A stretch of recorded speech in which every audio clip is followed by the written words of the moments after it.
Joining us now is a good friend of the program, good friend of ours.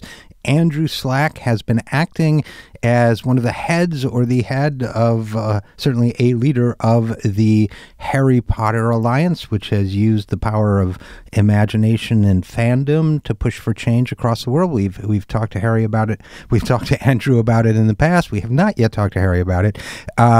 And now Andrew opens a new chapter in his life, and we want to talk more about that with him and with whatever issues may come up along the way. So, Andrew Slack, as always, thanks for joining us. Oh, it's my pleasure, RJ. I love being on this show. It's so great to be here, so thank you. Well, it's our pleasure to have you. Now, so tell us, what's going on next with you? Well, you briefly mentioned what the Harry Potter Alliance does, and it's what I'm doing is an extension of what the Harry Potter Alliance does. So if you don't mind me just reviewing, for listeners who don't know, Harry Potter Alliance was co-founded by me and two close friends in 2005, and we use parallels from Harry Potter to inspire a network of fans across the world to act as heroes in our world. We've done everything from get Warner Brothers to make all Harry Potter chocolate fair trade or certified, sent 5 cargo planes to Haiti, built libraries across the world. We have over 250 chapters on 30 countries, and we continue to, with each of our victories, prove this larger argument that fantasy is not an escape from our world, but an invitation to go deeper into it. That we dream at night, but our culture dreams through its books, its TV shows, and movies. And when we work with those books, TV shows, and movies, we're doing cultural dreamwork. And when we work with those that are most popular, those books, TV shows, and movies, we're doing cultural acupuncture. Now, in short, cultural acupuncture is finding where the energy is in the culture and moving that energy authentically to create a healthier body for our world, with stories as the needles, as the proverbial needles, as the things that resonate. So, on that note, from that perspective, cultural acupuncture, the possibilities are endless. And what we've seen in the Harry Potter Alliance, and it's been studied a lot at University of Southern California, is that it gets people who wouldn't be engaged. It gets people who are engaged in new, fun, and more effective ways that are more spreadable, more commercially viable, and really hit on what I think is the crisis going on in the U.S., which is a crisis of agency. And I believe that one of the root causes of that crisis of agency is a dearth in civic imagination. Well, I was just going to step in and say, and add to that, you're saying a crisis of agency, meaning a crisis of people's ability to act and to know that they can act, I suppose is how I would interpret that. But I would add to that, Andrew Slack, you used a different term. I was going to use the term moral imagination, a lack of ability to imagine the moral consequences of what we do or don't do, and to act upon that awareness. So, is that what you mean too? Is that what you're by civic imagination? Yeah. I mean, we're getting into the technicality of jargon, but moral imagination is a term I love. I've heard it a couple of times. Civic imagination is a term that was introduced to me by a mentor of mine, Henry Jenkins. I mean, they're definitely going in the same direction. There might be a couple of differences. I think the idea here, ooh, look at that. That was a train that just went by. I think the difference here is that it's not even a difference.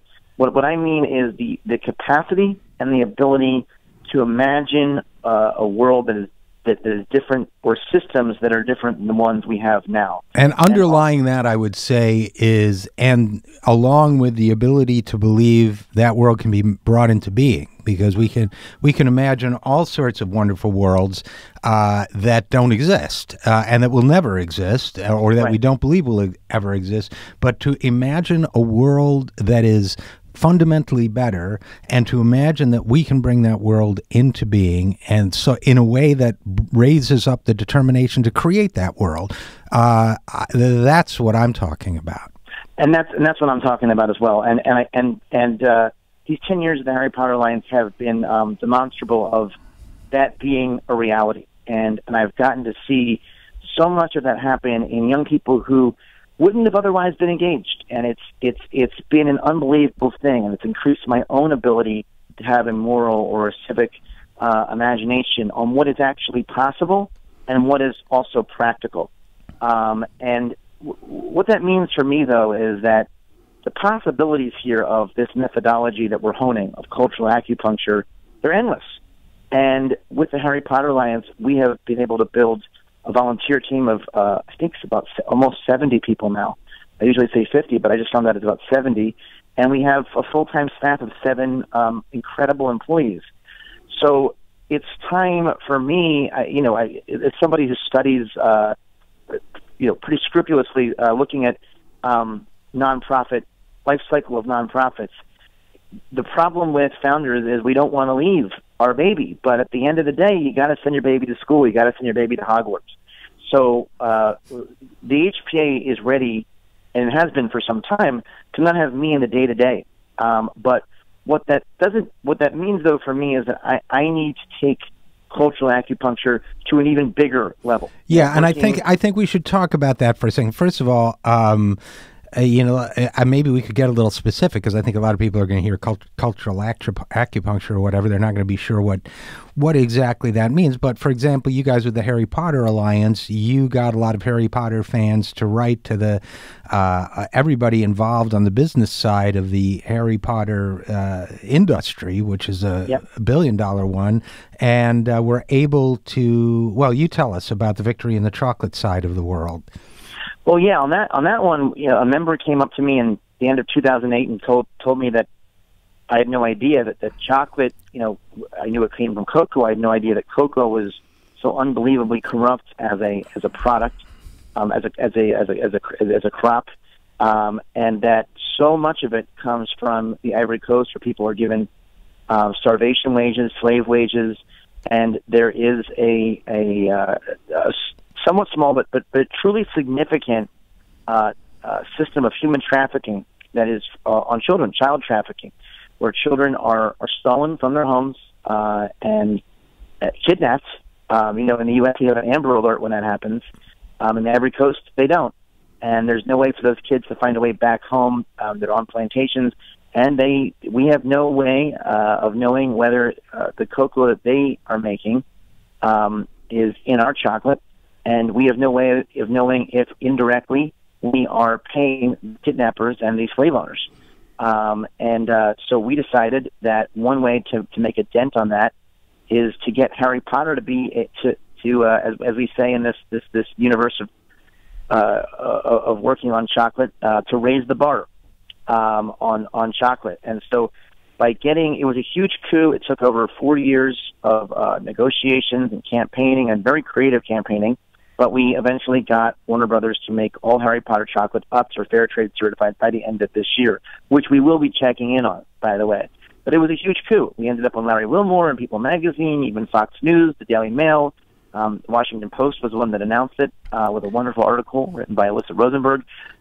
And so you were meeting in the meantime with senior executives from Time Warner and the chocolate companies and everything else. There was an outside strategy where we were partnering with Walk Free, an anti-slavery organization, and with them we got over 400,000 signatures, and it was very aggressive. And there was an inside strategy where I was talking inwardly in the world of J.K. Rowling, in the world of Warner Brothers executives.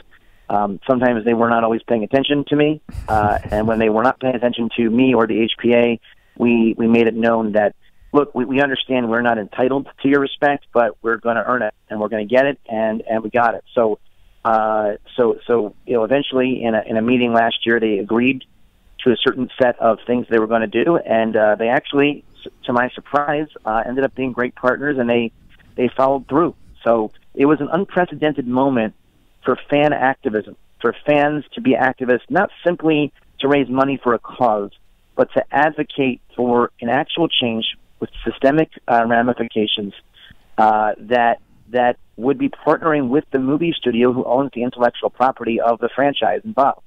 We as fans don't like to think of the universe that we inhabit as a franchise or as a property, because it's much bigger for us than what people in suits think of it as. But it was an unprecedented moment. That ended up getting me invited to the White House and the State Department, where I got to recently go first, to go to the State Department and see Secretary John Kerry, a guy who I've been a huge fan of in certain times, present a human rights report, the TIP report, Trafficking in Persons. And so I got to be a guest there because of this victory, and amongst other human rights advocates. And everyone in the room knew that John Kerry was just lying to us. And that entire report. Yeah, I want to make this transition, but I don't want to just drop it on the audience. We're talking with Andrew Slack, activist and architect of the civic imagination. How's that? And okay, so you and the Harry Potter Alliance had quite an impact. When the fans of a I know you don't like to think of it this way when you're fans, but of a multi-billion-dollar industry are a multi-billion-dollar resource. You spoke. You were able to get slave trade out of the chocolates that are being produced under the Harry Potter line, which is a big deal. It's a big deal in multiple ways. It's a big deal, first of all, because it's going to lower the incentive for people to kidnap more kids to make slave chocolate if one big buyer is suddenly out of the business, and it's going to change the consciousness of everyone along the way, including the Time Warner executives and everyone else who come to understand that slave labor and the fans, everyone, that slave labor is a part of the products we eat, and we should be aware of that, and that's what I mean by moral imagination. We should know that, and we should know there's a world where you don't have to exploit slave labor. Now, John Kerry is somebody I've admired at times too, and I've met him several times, so on. But you went in, and the issue now before us is, once again, is slavery. So, tell us, what were you invited to the State Department for? What was the occasion, and how did slavery enter into it? Yeah, well, every year they put out what is called the TIP report, Trafficking in Persons report. And there's an anti-human trafficking office that I've met with privately at the State Department. I admire them a great deal. There's a lot of tremendous experts from all over the world that give their input to make this report happen. And every year the report gives a grade to different countries based on a set of factors that basically involve how much human trafficking is going on in that country and how many initiatives that are effective that country is taking on to bring down that human trafficking. So the U.S. does have a problem with human trafficking, but the U.S. is exemplary compared to other countries in terms of the efforts to bring down human trafficking. So one of the bottom countries, one of the worst offenders, has been Malaysia. Just recently, there were discovered mass graves of butchered migrant workers. I mean, it's about as bad as it gets. Right. And this entire system is built to create a system to build real incentives for countries to honor humanity, to honor people, to honor to honor people over profits, to create that revolution of values that Martin Luther King called for in the 60s. And it's a really big deal that this office exists, the State Department. And unfortunately, John Kerry and Barack Obama and others in the White House have completely undermined it, and it is something where I'm brokenhearted over. I'm proud to have been invited, but Warner Brothers praised the Harry Potter Alliance, and we went into a campaign anyway because as Dumbledore asks us, we should do what is right over what is easy, and so we did what was right. We worked on the Harry Potter chocolate. Right, and I just want to jump in and say, Andrew Slack, that the moral challenge you face now is one that I've seen people face in the past, if you don't mind my thoughts on this, and it's this, okay, which is you did a great thing in bringing awareness of the slavery issue and of actually making a difference. I mean, I honor you guys for that. I did before when we had you on. I do again. Now, here's what happens. You reach a stage where the powers that be recognize you and recognize what you've done, and there's always this undercurrent, this temptation, and you're very aware of it, so I don't worry about this with you, but there's this temptation not to rock the boat you've just been invited into. Here I got an invitation to the State Department to listen to the Secretary of State. Now, it just so happens happens to be at a time when, in order to sell a pro-corporate trade deal, they call it a trade deal, but we're trading with them anyway. It's a corporate privilege deal. It's a way to privilege corporations over ordinary people. That's what the Trans-Pacific Partnership is. But in order to get that deal going, Congress said that you can't have states with bad slave trading records in that agreement. Well, Malaysia's in that agreement, so what did they do? They went back, according to all the evidence, and fixed the books so that Malaysia doesn't look bad for slave trading anymore. Now you are one of the many people who, through doing good works, is open to the temptation of, well, I don't want to really bring up the Malaysia thing right now because, these new relationships are forming and they could be useful. But, I would argue that Elizabeth Warren writes about this in her book, so do other people. The moment when they want you to be an insider, it's the moment when you've got to rededicate yourself to being an outsider. That's the way I look at it. That's beautifully articulated, and let's also take a step back and say that regardless, as progressives, we may be truly critical of Congress, and I am, but there are some good intentions here. Congress does want there to be a specific grade for in order to be accepted as a country into the TPP. That you can't be this one of the worst offenders. So all of these experts essentially, they didn't get their way. They didn't get their way. And what's so ironic here is that this is a Democratic administration that continues to say that their Republican opponents avoid data when talking about climate change. This was completely running roughshod over data and science and epidemiology and all of that stuff. And just, I may be all for fantasy, but that's in order to improve our world, not to create a dark, horrific, evil fantasy to make our world worse. And that's essentially what they've done. And just to give a couple of examples, Cambodia has made strides on human rights, and they didn't get their grade up. Malaysia made none during the time of when this report was worked on, none of any significance, and they got bumped up because they're an incredibly influential country right now in Asia, and it allowed them to be more influential in the TPP, to get into the TPP, so they got their grade up. China and India were treated with kid gloves because of their economic power. The whole thing is a disaster. It is a piece of performance art in the banality of evil, as Hannah Arendt might call it. And it is. And John Kerry said at this talk, he said that human trafficking is a choice, and we have to acknowledge that it's a choice. And I was so tempted, RJ, to just get up and scream. And you have made the choice to endorse it. You have made the choice to be for it. In fact, by doing this. And he has. And, a lot of people like to say, don't let the perfect be the enemy of the good. But I always say, don't let your idea of the good be the enemy of the decent. And if it is not decent and endorsing slavery in any form or concealing or collaborating with slavery in any form is indecent, we cannot be for it. Now, Andrew, before we go, I don't know if you still want to do your special routine of a Barack Obama speech, or rather a Disney theme song given as a Barack Obama speech, or if you're just not in the mood with all this slavery stuff going on. I'm certainly in the mood. I'm always in the mood, RJ. I should note, as I do, and I know we're short on time, so I'll make this fast, that we started talking about my transition, and the transition here, I'm going to continue working on human trafficking issues, but we've got some exciting campaigns at the HPA. But I've got exciting campaigns that I'm working on in my new capacity as a Civic Imagination Fellow at Civic Hall. And Civic Hall is this dynamic, incredible community that's been put on by the Personal Democracy Forum. It's like nothing I've ever seen before. You walk in, and there are some of the most amazing people coming in and out of this place. And I've never been someone who's liked offices, but I love going in and working here in New York City.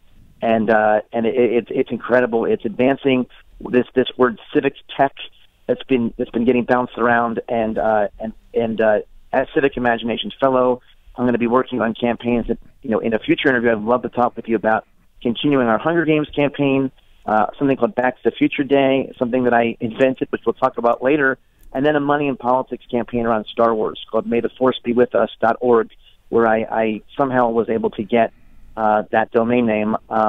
and the idea being that we, the people, are the Force, and that the birth of the U.S. was a new hope for the Force. The Empire has indeed struck back, and it is time to fight the Empire's Death Star aimed at our democracy through dark money and politics, to the dark side of the Force. It's time for a return of the Jedi of democracy. Barack Obama promised such things, but unfortunately, in his tenure, due to the Supreme Court, things outside of his control, things in his control, both, we have seen that money and politics, that dark side of the Force, has only been growing stronger, and we are the republic that Ben Franklin said would exist, if we would keep it, is becoming the old republic. The Senate is becoming an imperial Senate that a corporate empire heralded by TPP. You know, this Malaysia thing is only the tip of a horrific iceberg, as our icebergs are melting. That this is the beginning of something terrible, of a corporate empire taking over, and we need that return of the Jedi. Barack Obama promised it to us in 2008. We, the people, must make good on that promise, whether or not he has. We will. He has in certain ways. All right. So, I'm with you. And go ahead. Sorry. So just to give a quick snippet, I won't do the whole thing, but Barack Obama promised the following, and it sounded like a Disney song, and it was a beautiful Disney song that my administration and I, we can show you the world. Shining, shimmering splendor. Now tell me, when was the last time that you had let your heart decide? We can open your eyes, take you wonder by wonder, over, sideways, and under, on a magic carpet ride. A whole new world, a new fantastic point of view. No one to tell us no, or where to go, or say we're only dreaming.